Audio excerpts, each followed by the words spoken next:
আসসালামু আলাইকুম ওয়া রাহমাতুল্লাহি ওয়া বারাকাতুহু হামিদা ওয়া মুসাল্লিয়া ওয়া মুসাল্লিমা আম্মা বাদ। সম্মানিত উপস্থিতি, আগামী 3 মে 2025 রোজ রবিবার সকাল 9টা থেকে দুপুর 1টা পর্যন্ত বাংলাদেশ হেফাজতে ইসলামের ব্যানারে মহা সমাবেশের ডাক দিয়েছেন। উক্ত সমাবেশে আমি নিজে অংশগ্রহণ করব।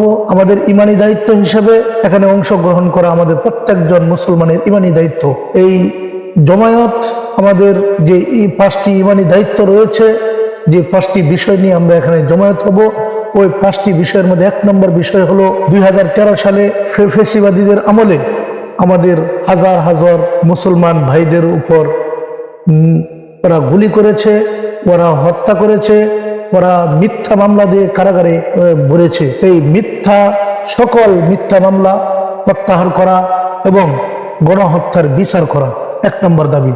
2 নম্বর দাবি হলো বহুত্ববাদের পরিবর্তে সংবিধানে আল্লাহর উপর আস্থা এবং বিশ্বাস পূর্ণ বহাল রাখা। 3 নম্বর, নারী বিষয়ক সংস্কার কমিশনের প্রতিবেদন ও কমিশন বাতিল করা।